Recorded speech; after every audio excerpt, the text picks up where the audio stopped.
everyone, my name is Billy and I'm here to talk to you today about making art with virtual reality. So before I start, a bit about myself. I work in San Francisco at a company called Open Door. We buy, renovate, and sell homes in more than a dozen cities across the country. I personally work on tools for operators who inspect our homes and renovate them. So please come say hi if you'd like to chat with me about it. In my free time, I help organize a monthly meetup called Waffle.js.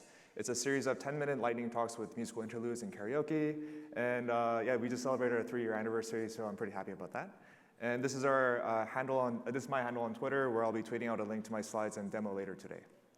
And now that you know a little bit about me, let's start to talk about the buzzy thing of the moment, virtual reality. So when I think of virtual reality, I find it a bit overwhelming.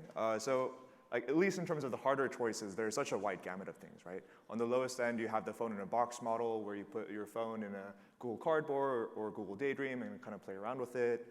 And at the highest end, you have things like the HTC Vive or Oculus Rift, where you have you have hardware just to support the headset, as well as positional trackers to show you where you are in the room, as well as trackers for your hands as well. On the software side, there's a lot of excitement as well. There are VR games with PlayStation, there are 360 videos on YouTube, and Facebook has a social media thing that they're working on, but none of these really hit the mark for me. They don't really make me think, wow, I really need to get a headset. For me, what's missing from the conversation is its potential for making art. Most of the mediums of art that we interact with day to day have a lot of inherent restrictions. So there's only one of a given painting. You can't infinitely replicate it or easily remix it. For music and videos, you can infinitely duplicate them, but it's ultimately a one-way street. You can't meaningfully interact with them. For video games, you can interact with them, but you can't meaningfully change them as you interact with them. You're always playing within the confines of the game. With VR, we've reached a paradigm shift. Just like music, films, and video games, it's infinitely replicable. Just like video games, it's interactive. But with VR, there's a large opportunity for play and exploration, especially with the ability to remix other people's work. Because VR is still in its relative infancy, we have the opportunity to make interesting things. So to demo the potential of VR as a medium for art, I'd like to recreate an installation piece by Yayoi Kusama called Obliteration Room. Yayoi Kusama is a Japanese artist born in 1929. She's known for her large-scale sculptures and installation pieces. So her signature motif is polka dots. On the left-hand side, you'll see a bunch of trees covered in vinyl with polka dot patterns on them, and this is in Singapore. In the center, you'll see a pair of heels with flowers coming out of them. That's at San Francisco Airport. And on the right-hand side, you have a bunch of mannequins covered in polka dots and wigs, and this is at the mattress factory in Pittsburgh. Now, if you've been on Instagram, you've seen her work. Her most photographed piece is called Infinity Room, and it's a room where there are mirrors on all 4 sides with lights dangling off the ceiling, so it feels like you're kind of suspended in space, which is an interesting sensation. The piece I like to recreate is called Obliteration Room. It's an all-white room, white walls, white floors, white furniture, and visitors are given packs of colorful circular stickers and are invited to stick them all over the room. I wanted to recreate this piece because it's so radically different. With most art pieces in most museums, there's a dividing line between the artist and the viewer. The viewer is physically separated from the piece with glass and velvet ropes, and the viewer is mentally separated by having to know a lot about the artist, the piece itself, and the historical context in which it was created to truly understand it. Even if the viewer is allowed to physically interact with the artwork, like a public statue, for instance, it's not meaningfully changed as a result. Obliteration Room breaks down the barrier between the artist and the viewer. Not only can the viewer physically interact with the piece meaningfully changes as a result. The line between the viewer and the artist become blurred. I also found this so striking because when was the last time that you saw both parents and children having fun in a museum together? This piece is truly meant for everyone, the young, the old, the highbrow patron, as well as the everyday person. This is what I meant by us reaching a paradigm shift with VR. It's not like music or films, where it's infinitely replicable but non-interactive. Nor is it like video games, where it's interactive but not meaningfully changed through our interaction. It's like all these things and more. It's a new medium for us to play with. As I thought about recreating the Obliteration Room, I wanted to make it more personal to me. I wanted to recreate parts of my apartment for the scene, so instead of having to pay to go to a museum to interact with an art piece, anyone could come into my apartment and put stickers everywhere. So, the thought of making art more accessible to a larger group of people made it really exciting to me. To recreate this piece, we're going to use a framework called A-Frame. First, we'll create a all-white scene with white furniture. Then we'll create stickers on the fly in the scene. Then we'll be adding an interaction and physics to the scene to make the stickers fly around and stick to things. A-Frame is a web VR framework created by Mozilla. It's built on top of Three.js, which is a WebGL library. It's easy to set up and has semantic syntax. You can declare a box in HTML, like so, and it'll render a box, like so, in your scene. Pretty simple. It's really powerful, too, so you can use it to create hypnotic visualizations like this, which kind of looks like a 60s music video. And you can create interactive games like this, where for some reason you're shooting a bunch of smiley faces that are flying around in space.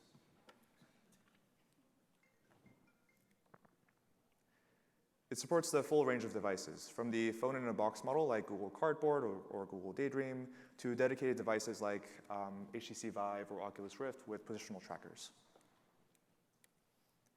So let's get started. We'll first create the scene for us to put our walls and furniture into. We can start by setting up a scene by declaring a scene at the top. So you'll notice here I'm using pug instead of regular HTML. And we'll be declaring a scene at the top over here. Then we'll create the floor by declaring a plane and the 4 surrounding walls and the dividing wall with a box. Now that we've set up the structure of the room, let's start to add in some furniture. For this demo, we can use Google Poly.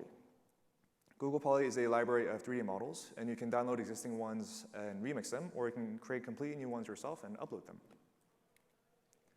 So you can find single models like this, which is a snake that kind of looks like a boop emoji, which is fun.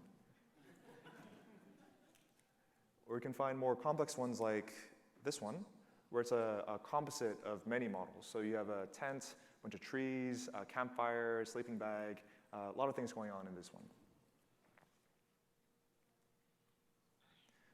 For these 3D models, whenever you download them, you'll notice that you actually get 2 files instead of 1.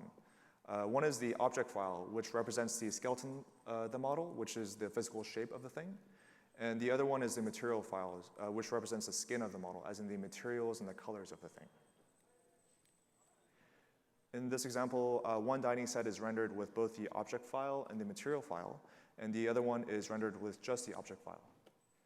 So you can see here that the one that's rendered with just the object file is pure white, which is what we want. And since that's what we want, we'll just be rendering all our models with just the object file instead of both the object file and the material file. To load these files into our scene, we'll first need to use A-Frame's asset management system. For better performance, A-Frame preloads and caches 3D models before rendering. This is to prevent things from popping in as the scene renders. With the asset management system, we can store things like 3D models, images, audio, video, and generic mixins. So let's try to load some of our furniture that we've downloaded. At the top, we'll be declaring A assets, and for each of the objects that we want to load in, we'll be declaring A asset item, and then for each item, giving a unique ID that we'll be using later on in the scene to reference it. And later on in the file, we'll be declaring A entity. So A entity is kind of a generic container for things. So it's kind of like the div for A-Frame. So for each instance of A entity, we'll be loading in a object model file that we declare using the unique ID that we declared earlier on. So as we load objects into our system, sometimes they'll be way too big or way too small. And I don't know about you, but I personally find it really hard to reason about 3D spaces on a 2D screen. And A-Frame's debugging interface helps with this a lot. It gives you a visual debugger to play around with your values. So you can try things like scaling things up and down, moving things around, just to get the right placement for it. It's kind of like the building interface in The Sims, where you're putting in your walls, your floors, and buying furniture and things like that. As you look through the Google Poly library, you might not be able to find exactly what you want. So in my case, I was looking for a coffee table like this in my apartment. And this is an opportunity for us to create a model of our own using primitives. So as you can see, the coffee table can be broken down into a cylinder, for the surface, and then 4 box elements for the legs. So we can write code like this to create a coffee table out of primitives. So first declaring a cylinder to create the surface, and then adding in boxes for the legs, and then wrapping in a single A entity tag to just to make it very clear that this is just one thing. So here's how it looks like in the demo. So you can see that because we created ourselves using primitives, you can kind of play around with it more in the debugging interface. So if you don't feel like the leg placement is quite right, or the surface could be a little bigger or smaller, you can just get a feel for it in the debugging interface instead of having to change numbers and refresh constantly. We can do the same thing for other bits of furniture too. I wanted to put in a console like this, but I couldn't find a Google Poly, so I tried to make it myself. So using a box element and then some A-cylinder elements for the legs. This one, it didn't turn out quite like the other one. It didn't turn out quite well. So I think I'll try to make it better in the next version. So far we've built our apartment, moved in, and arranged our furniture. And you can see that it's a bit eerie and hard to see because of the low contrast. It kind of reminds me of the White Room in 2001 Space Odyssey, but in kind of a bad way. So to make this better, let's try to add in some lighting.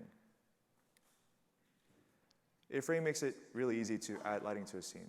There are 5 types of lighting in A-Frame, and we'll be using the light types of ambient and point to build our scene.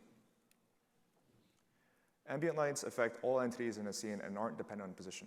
So you can use this to make sure that the darkest shadow in your scene isn't purely black, but rather a dark gray. This helps to make the scene more realistic since shadows are almost never pure black in the real world.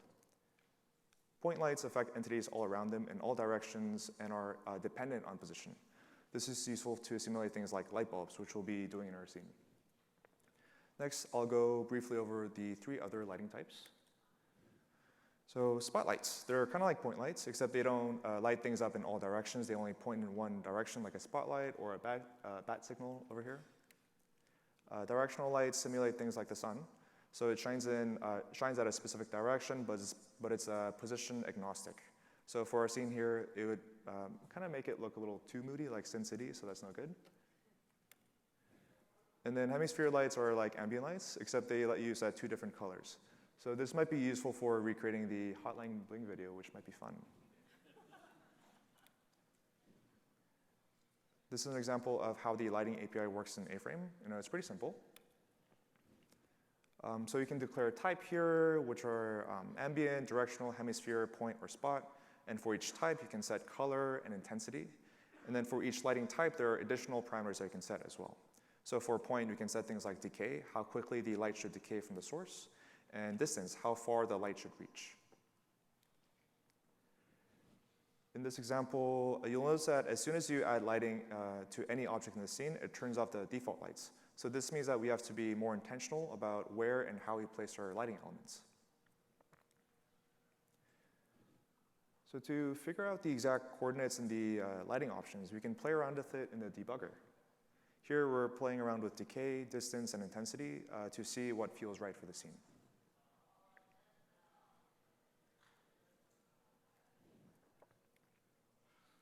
For each additional lighting source that you add to the scene, it has real performance implications. This is because the engine has to calculate how each of the lighting sources interact with each other as they overlap.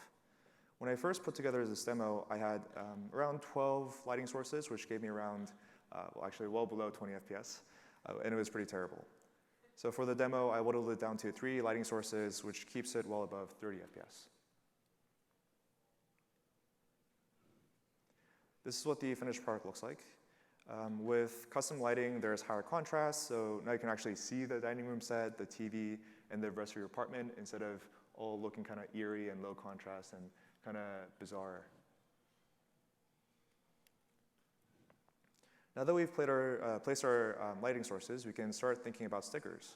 First, how to generate the stickers and orient them in the correct direction, then how to throw them and get them to stick on things. For the sticker to seem like you're throwing it, we need to generate it where the user is. To do so, we'll need to query the A camera element for the position. Here's a code on how to add a sticker to the scene. It's pretty simple. So first you get the coordinates of the camera. Then we generate a cylinder of the appropriate size. Then we set the position value to be where the camera is positioned. Finally, we append it to the scene.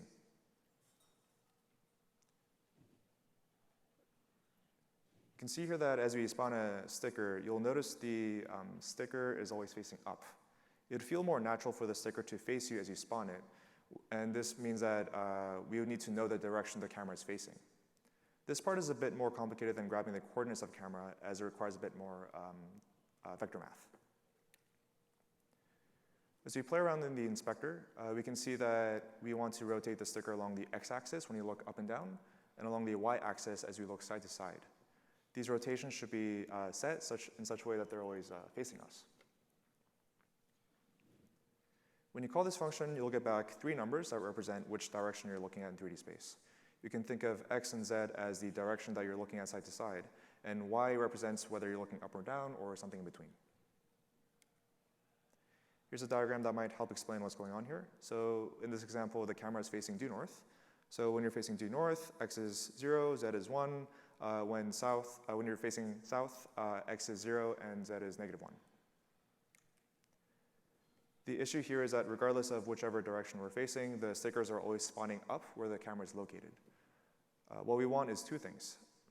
Position the sticker where the camera is facing and rotate the sticker in such a way that it's facing the camera. We can do this by taking the inputs of x, y, z coordinates of the camera and its direction. We then use those numbers to output the correct x and y rotations of the stickers. For me, it's hard to think about how to take 3 directional values and output 2 rotational values. To make this simpler, let's just consider the case where when the camera's direction is pointed at the northern half of the scene, which is when z is greater than or equal to 0.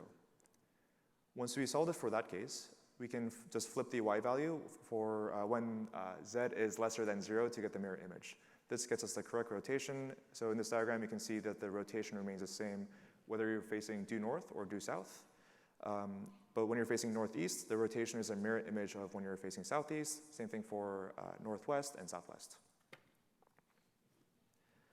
After playing around with the inspector, we can determine that the directional y values of -1 and +1 should map to the x-axis rotation of 0 through -180. So to do this, we can create a linear scale with the appropriate domain and range. We do the same thing for the x-axis rotation, which takes in the directional x value. When we detect that the z value of the camera direction is lesser than 0, we just multiply the scaled value by -1 to flip the sign. So this creates a mirror image in terms of the rotation. And after we make the calculation, we set the rotation values. As a reminder, this is how the stickers used to spawn. They would always face up no matter where you are or which way you're facing.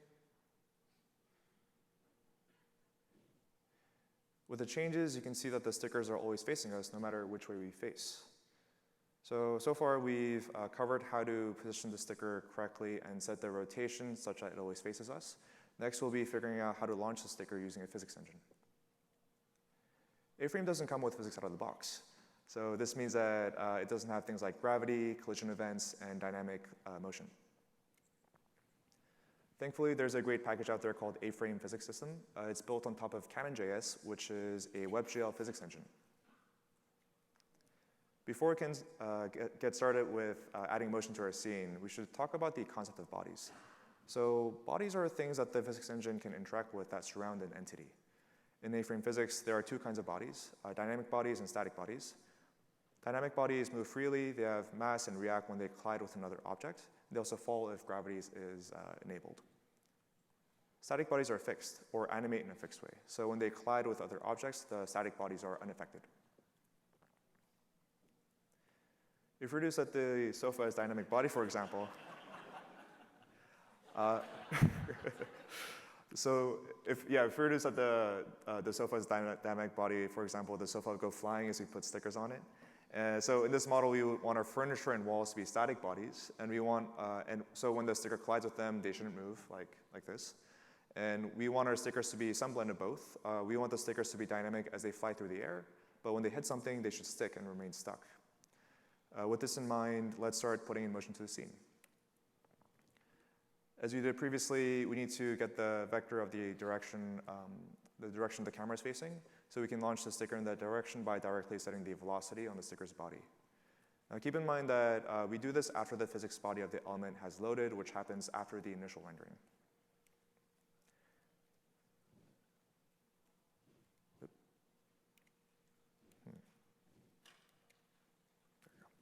So at this point, we've managed to generate stickers in the correct position and launch them in the direction that we're looking at.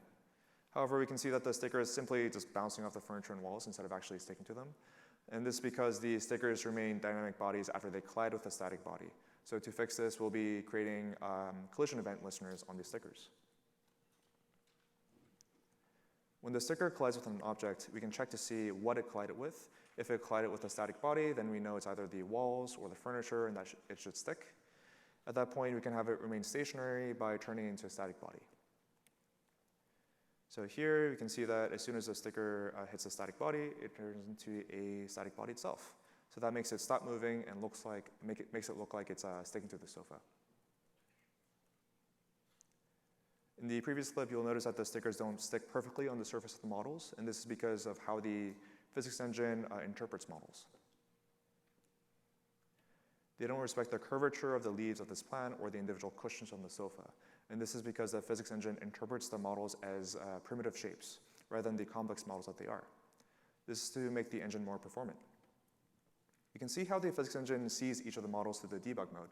So you can see here that the engine sees the plant as a box instead of the individual leaves or the pot that it sits in.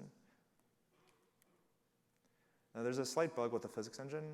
When you create a custom non-primitive entity and then you rotate it, the entity is rotated, but its physics body is not. So as you can see here, the physics body of the door is orthogonal to its actual rendered thing. So we can fix this by manually creating the desired physics body. First, you can create a primitive that most closely fits your model. So for this door, we can create a box element that's a static body and then place it like so. Then you make it invisible, and then you're done. You fix the physics body, and no one will be the wiser. Now, I'd like to close out with a demo of what the actual final product looks like. The demo it's obviously not a perfect recreation of the obliteration room, but I think we managed to get pretty far with the time that we had. Now, in this quick demo, we've covered a few things: generating a scene, adding in models and lighting, dynamically generating elements, adding in a physics engine, an interaction, and modifying bodies. Now, this barely scratches the surface of what you can do in VR. Some of my favorite VR pieces are tilt brush paintings, like this painting of the countryside in Austria. You can do this. You can see that this accomplishes what you can't do with just a regular painting. It's actually more like a sculpture than a painting. It truly conveys depth and has little details that you couldn't do in a painting. So you can see under the water there that there are fish swimming in the water, and you can see the underneath the boat and inside the house. And unlike a sculpture, though, you can download it and endlessly remix it to make it your own. Then others can download your work and remix it and so on. Because it's digital, it's infinitely replicable. Because it's VR, it can be meaningfully interactive. So I encourage all of you to go out there and make something. A 360 video game, a 360 video, a game, an intricate tilt brush painting, or the simplest scene in A-frame. VR is still uncharted territory, and everyone's still just trying to figure things out. Embrace the novelty of it all. So thank you to everyone for coming to my talk, and thank you to JSConf US for having me. And a special thank you to Visnu Pidiyanova, sitting right there, for helping me a lot with this talk. And you can find the demo that I showed in this URL over here. And this is my handle on Twitter, where I'll be tweeting out a link to my slides later today. Thank you.